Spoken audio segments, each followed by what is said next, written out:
శ్రీమాత్రే నమః. జ్యోతిష్య జ్ఞాన దీపికకు స్వాగతం. ఈ వీడియోలో అసలు కాలసర్పదోషం యొక్క ప్రభావం ఏ వయసు వరకు ఉంటుంది? అంటే కాలసర్పదోషం అంటే మనం చాలా వీడియోస్ చేసాము. అందులో చూసాం. రాహుకి, కేతుకి మధ్యలో అన్ని గ్రహాలు ఉండిపోవడము. ఈ విధంగా కనుక ఉంటే దాన్ని కాలసర్పదోషం అంటాము. ఆ కాలసర్పదోష ప్రభావం జీవితాంతం ఉంటుందా? లేక ఒక పర్టిక్యులర్ వయసు వరకు ఉంటుందా? అది ఉంటే ఏ వయసు వరకు ఉంటుంది? అనే అంశాలన్నీ ఈ వీడియోలో తెలుసుకుందాం. రాహువు లగ్నంలో ఉండి, కేతు సప్తమంలో ఉండి, ఆ మధ్యలో గ్రహాలన్నీ ఉండి కలిగే కాలసర్పదోషానికి ఒక పేరు ఉంటుంది. రాహు రెండో ఇంట్లో ఉండి, కేతు ఎనిమిదో ఇంట్లో ఉండి, గ్రహాలన్నీ మధ్యలో ఉన్నాయనుకోండి, దానికి ఒక పేరు ఉంటుంది. ఒక్కొక్క కాలసర్ప దోషానికి ఒక నిర్దిష్టమైన వయసు ఉంటుంది. ఆ వయసు వరకు కొన్ని ఛాలెంజెస్, సమస్యలు ఎదురవుతూ ఉంటాయి. అది దాటిన తర్వాత తగ్గిపోతాయి. దాని ప్రభావాలన్నీ చాలా వరకు అయిపోతాయి. అంతేకాకుండా కాలసర్ప దోషం ఉన్న వాళ్ళందరికీ జీవితంలో సక్సెస్ ఉండదా? లేక ఎప్పుడు ఫెయిల్యూర్సేనా అనే అంశాలన్నీ ఈ వీడియోలో తెలుసుకుందాం. ముఖ్యంగా రాహువు కనుక లగ్నంలో ఉండి, కేతువు సప్తమంలో ఉండి, అన్ని గ్రహాలు రాహువుకి, కేతువుకి మధ్యలో కనుక ఉండిపోతే దాన్ని అనంత కాల సర్పదోషము అంటాం. దీనివలన జీవితంలో ఎదుగుదల సరిగ్గా లేకపోవడం, అంటే ఒక సక్సెస్‌ఫుల్ లైఫ్‌ని లీడ్ చేయలేకపోతూ ఉంటారు. వైవాహిక సమస్యలు ఎక్కువగా ఉంటాయి. అనారోగ్య సమస్యలు కలుగుతూ ఉంటాయి. వ్యాపారంలో ఫెయిల్యూర్స్ ఎక్కువగా వస్తూ ఉంటాయి. ఈ విధంగా ఉంటుంది. కానీ దీని ప్రభావం ఎంతవరకు ఉంటుందంటే, ఆ వ్యక్తి యొక్క వయసు 27 సంవత్సరాలు దాటే వరకు దాని ప్రభావం ఉంటుంది. ఆ తర్వాత ప్రభావం చాలా మెల్లిగా తగ్గిపోతూ ఉంటుంది. అంతేగాకుండా నెక్స్ట్ ఏంటంటే, రాహువు సెకండ్ హౌస్‌లో ఉండి, కేతు ఎయిత్ హౌస్‌లో ఉండి, ఆ మధ్యలో గ్రహాలన్నీ ఉండిపోయాయంటే దాన్ని గుళికా కాల సర్పదోషము అంటాం. ఈ విధంగా ఉంటే ఆర్థిక సమస్యలు ఎక్కువగా కలుగుతూ ఉంటాయి. కుటుంబ సమస్యలు చాలా ఎక్కువగా ఉంటాయి. అనారోగ్య సమస్యలు కలుగుతూ ఉంటాయన్నమాట. దీని యొక్క ప్రభావం ఆ వ్యక్తి 33 సంవత్సరాలు దాటే వరకు ఎక్కువగా ఉంటుంది. ఆ తర్వాత మెల్లిగా తగ్గిపోతూ ఉంటుంది. ఇంకొకటి, రాహువు మూడో ఇంట్లో ఉండి, కేతువు తొమ్మిదో ఇంట్లో ఉండి, అన్ని గ్రహాలు రాహువుకి, కేతువుకి మధ్యలో కనుక ఉంటే దాన్ని వాసుకి కాలసర్ప దోషం అంటాం. ఇది ఆ వ్యక్తికి 36 సంవత్సరాలు నిండే వరకు ఆ ప్రభావం ఉంటుంది. ఛాలెంజెస్ అనేవి వస్తూ ఉంటాయి. ఆ తర్వాత మెల్లిగా తగ్గిపోతాయి. ఎటువంటి ఛాలెంజెస్ వస్తాయి వాసుకి కాలసర్ప దోషం ఉంటే? ఉద్యోగంలో ఇబ్బందులు కలగడము, ప్రమోషన్స్ రాకపోవడం, డిలే అవ్వడం ప్రమోషన్స్, నాస్తికత్వము, సోదర సంబంధిత సమస్యలు, ఇలాంటివన్నీ ఎక్కువగా లిటిగేషన్స్ అనమాట. లీగల్ ఇష్యూస్ రావడం ఇలాంటివన్నీ వస్తూ ఉంటాయి వాసుకి కాలసర్పదోషం వలన. రాహు చతుర్థంలో ఉండి కేతు 10వ ఇంట్లో ఉంటే దాన్ని శంఖపాల కాలసర్పదోషము అంటాం. ఇది ఒక వ్యక్తి యొక్క వయసు 42 సంవత్సరాలు దాటే వరకు ఉంటుంది. దాని ప్రభావం 42 ఇయర్స్ దాటిన తర్వాత దాని ప్రభావం మెల్లిగా తగ్గిపోతుంది. ఇలా ఉంటే కనుక వాళ్ళకి మాతృ సౌఖ్యం ఉండదు. వాహన యోగం అంతగా ఉండదు. వాహన ప్రమాదాలు జరిగే అవకాశాలుంటాయి. విద్యలో ఇబ్బందులుంటాయి. ఉద్యోగంలో ఇబ్బందులు, వ్యాపారంలో ఇబ్బందులు కలుగుతూ ఉంటాయి 42 ఇయర్స్ వచ్చే వరకు. ఛాలెంజెస్ అనేవి ఎక్కువగా ఉంటాయి. ఇంకొకటి, రాహువు కనుక 5వ ఇంట్లో ఉండి, కేతువు 11వ ఇంట్లో ఉంటే, ఆ మధ్యలో గ్రహాలన్నీ ఉంటే దాన్ని పద్మకాల సర్పదోషము అంటాం. ఇది ఒక వ్యక్తికి 38 సంవత్సరాలు వచ్చే వరకు ఉంటుంది ప్రభావం. దీనివల్ల సంతాన సంబంధిత సమస్యలు ఎక్కువగా ఉండడం, వ్యాపార సంబంధిత సమస్యలు, ఆర్థిక సమస్యలు కలుగుతూ ఉంటాయి. ఈ పద్మకాల సర్పదోషం వలన. రాహు 6వ ఇంట్లో ఉండి, కేతువు 12వ ఇంట్లో ఉండి, దాని మధ్యలో అన్ని గ్రహాలు కనుక ఉంటే దాన్ని మహాపద్మకాల సర్పదోషం అంటాం. దీని ప్రభావం మాత్రం 58 ఏళ్ళు వచ్చే వరకు ఉంటుంది. ఒక వ్యక్తికి 58 ఇయర్స్ నిండే వరకు దీని ప్రభావం ఉంటుంది. దీని వలన శత్రువు సమస్యలు, లీగల్ కోర్టు చిక్కులు, అనారోగ్య సమస్యలు ఎక్కువగా కలుగుతుంటాయి. అంటే ఎప్పుడు ఏదో ఒక అనారోగ్యం, ఆరోగ్యం సరిగ్గా లేకపోవడం, కోర్టు చిక్కులు, ఆస్తి సంబంధించి కావచ్చు, అప్పులు చేసేసి దాన్ని కట్టలేకపోవడం కావచ్చు, ఇలాంటివి శత్రువులు ఎక్కువగా ఉంటారు. ఈ సమస్యలు కలుగుతూ ఉంటాయి. 58 ఏళ్ల వరకు ఉంటుందిది. ఇక నెక్స్ట్‌దొచ్చేసి రాహు 7వ ఇంట్లో ఉండి, కేతు 1వ ఇంట్లో ఉంటే లగ్నంలో ఉండి, మిగతా అన్ని గ్రహాల మధ్యలో ఉంటే దాన్ని తక్షక కాలసర్ప దోషము అంటాము. దీని ప్రభావం 27 సంవత్సరాలు మాత్రమే. 27 సంవత్సరాలు దాటిన తర్వాత మెల్లిగా తగ్గిపోతుంది. దీనివల్ల కలిగే నష్టాలు, ఇబ్బందులేంటంటే వ్యాపార సమస్యలు, వైవాహిక సమస్యలు ఎక్కువగా కలుగుతూ ఉంటాయి. ఇక కేతు 8దో ఇంట్లో ఉండి క్షమించండి. రాహు 8దో ఇంట్లో ఉండి, కేతు 2దో ఇంట్లో ఉంటే, ఆ మధ్యలో అన్ని గ్రహాలు ఉంటే గనక దాన్ని కర్కాటక కాలసర్ప దోషము, కర్కోటక కాలసర్ప దోషం అంటూ ఉంటారు. దీని యొక్క ప్రభావం 33 ఏళ్ళు వచ్చే వరకు ఉంటుంది వయసు. దీనివల్ల కలిగే ప్రమాదాలేంటంటే ఆకస్మిక ప్రమాదాలు, యాక్సిడెంట్స్, అనారోగ్య సమస్యలు, ఆస్తి నష్టము ఇలాంటివన్నీ జరుగుతూ ఉంటాయన్నమాట. ఇక రాహు 9వ ఇంట్లో ఉండి కేతు 3వ ఇంట్లో ఉండి అన్ని గ్రహాలు ఆ మధ్యలో ఉండిపోతే దాన్ని శంఖచూడ కాలసర్ప దోషము అంటాం. దీని ప్రభావము 36 ఏళ్ళు వచ్చే వరకు ఉంటుంది ఒక వ్యక్తికి.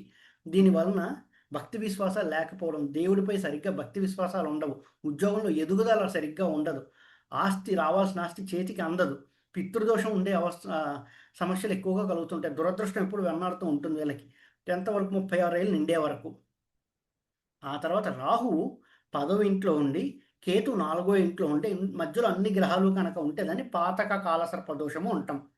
ఇది ఒక వ్యక్తికి 42 ఏళ్ళు నిండే వరకు ఉంటుంది. 42 ఇయర్స్ దాటిన తర్వాత ఈ సమస్యలు మెల్లిగా తగ్గిపోతాయి. దీనివల్ల కలిగే సమస్యలు ఏంటంటే ఉద్యోగంలో ఇబ్బందులు, ఉద్యోగంలో ఎదుగుదల లేకపోవడం, సరైన ఉద్యోగం దొరక్కపోవడం, గృహ సంబంధిత సమస్యలు, మాతృ సంబంధిత సమస్యలు ఎక్కువగా ఉంటాయి పాతక కాలసర్ప దోషం వలన. రాహువు 11వ ఇంట్లో ఉండి కేతువు కనుక 5వ ఇంట్లో ఉండి అన్ని గ్రహాలు మధ్యలో ఉంటే దీన్ని విషక్త కాలసర్ప దోషము అంటాము. దీని వలన ఆర్థిక నష్టాలు, వ్యాపార నష్టము, సంతాన సంబంధిత సమస్యలు ఎక్కువగా కలుగుతుంటాయి. ఇది 48 ఏళ్ళు నిండే వరకు ఉంటుంది ఒక వ్యక్తికి. ఇక ఆఖరిదైనటువంటిది రాహు 12వ ఇంట్లో ఉండి కేతు 6వ ఇంట్లో ఉంటే ఆ మధ్యలో అన్ని గ్రహాలు ఉన్నప్పుడు దాన్ని శేషనాగ కాలసర్ప దోషం అంటాం. ఇది కూడా 58 ఏళ్ళు నిండే వరకు ఉంటుంది. మహాపద్మ మరియు శేషనాగ 58 ఏళ్ళు నిండే వరకు ఈ సమస్యలు ఫేస్ చేస్తూ ఉంటారు. దీనివల్ల వచ్చే సమస్యలు ఏంటంటే కోర్టు చిక్కులు, ధన నష్టము, శత్రు బాధలు, అనారోగ్య సమస్యలు, ఉద్యోగంలో ఇబ్బందులు ఇవన్నీ కలుగుతూ ఉంటాయి. 58 ఏళ్ళు వచ్చే వరకు శేషనాగ కాలసర్ప దోషం ఉంటే మాత్రం. ఈ విధంగా ఇవ్వడం జరిగింది. మరి ఇటువంటి కాంబినేషన్స్ ఉన్న వాళ్ళందరూ ఈ సమస్యలు ఎదుర్కొంటారా? వాటికి రెమెడీస్ ఏమైనా ఉన్నాయా? అసలు ఎటువంటి సందర్భంలో కాలసర్పదోషం నలిఫై అయిపోతుంది, నిర్వీర్యం అయిపోతుందని తెలుసుకోవాలనుకుంటే, జాతకంలో కనుక వాళ్ళ జాతక చక్రంలో రాహువు, కేతు మధ్య అన్ని గ్రహాలు ఉంటే, వాళ్ళకి ఏదైనా పంచమహాపురుష యోగాలో ఏదో ఒక యోగం ఉందనుకోండి. అంటే హంస యోగం కావచ్చు, మాలవీయ యోగం కావచ్చు, శశయోగం కావచ్చు, భద్రయోగం కావచ్చు, రుచక యోగం కావచ్చు. ఇవన్నీ మహాపంచ యోగాలు అంటాం. పంచమహాపురుష యోగాలు అంటాం. మాలవ్య, హంస, భద్ర, రుచక, శశయోగాలు ఇవి కనుక జాతకంలో ఉన్నాయి అంటే వాళ్ళకి కాలసర్పదోషం నిర్వీర్యం అయిపోతుంది. ఈ కాలసర్పదోషం యొక్క ప్రభావం ఉండదు. వయసుతో సంబంధం లేదు, ఎప్పుడైనా సక్సెస్ అవుతారు వాళ్ళు. లేదు వాళ్ళకి పంచమహాపురుష యోగాలు లేవు, అప్పుడు ఏం చేయాలి? 2 లేదా అంతకంటే ఎక్కువ గ్రహాలు ఉచ్చ స్థితిలో ఉన్నాయా అని చూడాలి. ఏదైనా 2 గ్రహాలు ఉచ్చలో ఉన్నాయనుకోండి, అప్పుడు కదా కాలసర్పదోషం యొక్క ప్రభావం నిర్వీర్యం అయిపోతుంది. ఇది కూడా గుర్తుపెట్టుకోవాలి.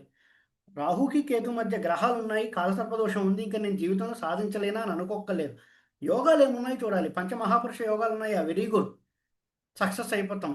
లేదు 2 గ్రహాలు ఉచ్చలో ఉన్నాయా? వెరీ గుడ్, సక్సెస్ ఖచ్చితంగా అవుతాం మనం. ఇక ఇంతకుముందు చెప్పుకున్నట్టు ఈ ప్రాబ్లమ్స్ ఏవి ఇక్కడ ఉండవు వాళ్ళకి. ఆ 2 లేవు. బుధాదిత్య యోగం ఉందా అంటే రవి బుధులు కలిసి మేషం, మిథునం, కన్య, సింహ ఇటువంటి రాసుల్లో ఉండి అవి లగ్నం నుంచి కేంద్ర కోణాలు అయితే, రవి బుధులు కలిసి మేషం, మిథునం, కన్య, సింహ ఇటువంటి రాసుల్లో ఉండి అవి కేంద్ర కోణాలు అయితే లగ్నం నుంచి, అప్పుడు కూడా వాళ్ళకి కాలసర్పదోషం నిర్వీర్యం అయిపోతుంది. ఆ ప్రభావం ఉండదు, నెగిటివ్ ప్రభావం ఉండదు. లేదు బుధాదిత్య యోగం లేదు. గజకేసరి యోగం ఉందా? గురుచంద్రులు కలిసి ఉండడం కానీ, గురుచంద్రులు పరస్పరం కేంద్ర స్థానాల్లో ఉండడం కానీ, గురుచంద్రులు కలిసి ఉండడం లేదా పరస్పరం కేంద్ర స్థానాల్లో ఉండడం, అది కూడా ఉచ్చస్థితిలో కానీ స్వక్షేత్రంలో కానీ ఉంటే ఇంకా మంచిది. అవి లగ్నించి కేంద్ర కోణాలు అయితే కూడా మంచిదే. ఈ విధంగా ఉన్నా కూడా కాలసర్ప దోషం నిర్వీర్యం అయిపోతుంది. ఇంకా బాధపడాల్సిన అవసరం లేదు కాలసర్ప దోషం ఉందని. ఈ యోగాలు ఏమున్నా కూడా నిర్వీర్యం అయిపోతుంది దాని ప్రభావం. లేదు చంద్రమంగళ యోగం ఉందా అని చూసుకుంటే చంద్రుడు కుజుడు కలిసి ఉండడం కానీ, కుజు చంద్రుడు పరస్పరం ఉండడం కానీ, ఆ విధంగా ఉన్నా కూడా కాలసర్పదోషం నిర్వీర్యం అయిపోతుంది. ఇవి ఏదో ఒక యోగం ఖచ్చితంగా ఎవరో ఒకరి జాతకాల్లో ఉంటుంది. చాలా రేరుగా లేకుండా ఉంటే దాని ప్రభావం చాలా తగ్గిపోతుంది. కాలసర్పదోషం యొక్క ప్రభావం ఉండదు. ఉదాహరణకు చెప్పాలంటే మెగాస్టార్ చిరంజీవి గారి జాతకంలో కూడా ఉంటుంది ఈ దోషం, కాలసర్ప దోషం. కానీ ఆయనకి 2 పంచమహాపురుష యోగాలు ఉన్నాయి, 2 గ్రహాలు ఉచ్చలో ఉన్నాయి, కాలసర్ప దోష ప్రభావం లేదు ఆయనకి. ఈ విధంగా ఉంటుంది. చూసుకోవాలి మనం యోగాలు ఉన్నాయా దోషాలతో పాటు, అప్పుడు యోగాల యొక్క బలం బట్టి ఆ దోష ప్రభావం మెల్లిగా తగ్గిపోతుంది, నిర్వీర్యం అయిపోతుంది. కాలసర్ప దోషం ఉంటే కంగారు పడాల్సిన అవసరం ఏమీ లేదు. ఒకవేళ ఏ యోగాలు లేవు, దోషమే ఉంది, ఏం చేసుకోవాలి? దేనికైనా మనకి శాస్త్రాల్లో ఒక రెమెడీ అనేది ఇస్తారు, పరిహారం అనేది ఉంటుంది, అది లేకుండా ఉండదు. ఆ పరిహారం చేసుకుంటూ ఉంటే ఖచ్చితంగా లైఫ్‌లో సక్సెస్ అనేది సాధిస్తాం. ముందు పరిహారం చేసుకోవాలి. ఆ తర్వాత ఏదైనా సాధించాలని గోల్ పెట్టుకొని మంచి ప్రయత్నం చేయాలి. గట్టిగా ప్రయత్నిస్తే ఖచ్చితంగా సక్సెస్ వస్తుంది. అంతేగాని కాలసర్పదోషం ఉంది అని చెప్పి టెన్షన్ పడుతూ కూర్చోవాల్సిన అవసరమే లేదు. భయపడుతూ కూర్చోవాల్సిన అవసరం లేదు. కృషి చేయాలి. ఏదైనా సరే సాధించాలంటే కృషి చేయాలి. ఈ పరిహారాలు చేసి ఆ కృషి చేస్తే ఖచ్చితంగా జీవితంలో సక్సెస్ అనేది వస్తుంది. ఏం పరిహారాలు చేయాలి అంటే, ఒకటి నాగప్రతిష్ఠ చేయిస్తే చాలా మంచిది. చాలా గుళ్ళలో నాగప్రతిష్ఠ చేస్తూ ఉంటారు. అక్కడికెళ్ళి ఎవరికైతే కాలసర్పదోషం ఉందో వాళ్ళు ఆ గుడికి వెళ్ళి వాళ్ళ సంకల్పం చెప్పి నాగప్రతిష్ఠ చేయించుకోవాలి. ఈ విధంగా చేస్తే కాలసర్పదోష యొక్క ప్రభావం పూర్తిగా పోతుంది. 2, నాగప్రతిష్ఠ చేసి ఇంటికొచ్చిన తర్వాత కొన్ని నియమాలుంటాయి. అవి చేసి తీరాలి. అవి చేస్తే ఇంక దాని ప్రభావం ఎప్పటికీ రాదు. ఉదాహరణకి మనకొక చిన్న రోగం వచ్చింది. వాళ్ళేం చేస్తారు డాక్టర్ రోగం తగ్గడానికి మందిచ్చి ఇది మళ్ళీ రాకుండా బీపీ కంట్రోల్‌లో ఉండాలి, షుగర్ కంట్రోల్‌లో ఉండాలి కొన్ని మెడిసిన్స్ ఇస్తూ ఉంటారు. లైఫ్ లాంగ్ వేసుకోండి అనేసి. మానేస్తే ఓన్లీ వచ్చే అవకాశం ఉంటుంది. అలాగే నాగప్రతిష్ఠ చేసిన ఆ దోష ప్రభావం పోవాలి అంటే చేయాల్సిందేంటంటే 40 రోజులు నాగాష్టోత్తరం చదవాలి. 40 రోజులు నాగాష్టోత్తరం చదివి, ఆ తర్వాత ప్రతి మంగళవారం నాగాష్టోత్తరం చదవడము. ప్రతి మంగళవారం నాగాష్టోత్తరం చదవడం. ఈ విధంగా చేస్తే చాలా అద్భుతంగా ఉంటుంది. జీవితంలో సక్సెస్ అనేది గ్యారంటీగా ఉంటుంది. కాలసర్ప దోషం ఉన్నంత మాత్రాన ఎవరు భయపడాల్సిన అవసరం లేదు. ఈ రెమెడీ చేసుకుంటే సక్సెస్ అనేది ఉంటుంది. బట్ ఎప్పుడు చేయాలి ఈ రెమెడీ? వాళ్ళు కాలసర్ప దోషం నిర్వీర్యం కాలేదు అని చూసుకోవాలి.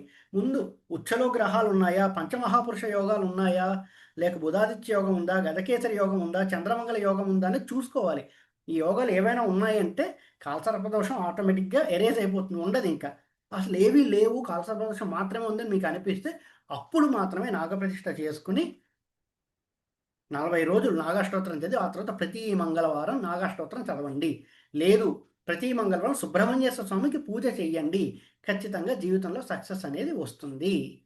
ఈ వీడియో కనుక మీకు నచ్చినట్టయితే లైక్ చేయండి. మీ ఫ్రెండ్స్ అందరితో షేర్ చేయండి. మరిన్ని వీడియో నోటిఫికేషన్స్ కోసం మా ఛానల్ సబ్స్క్రైబ్ చేసుకోండి. ఆస్ట్రాలజీ కోసం కన్సల్ట్ అవ్వాలి అని అనుకునేవారు కింద కనిపిస్తున్న నంబర్‌కి వాట్సాప్ ద్వారా కాంటాక్ట్ చేయండి ఆస్ట్రాలజీ కన్సల్టేషన్స్ కోసం.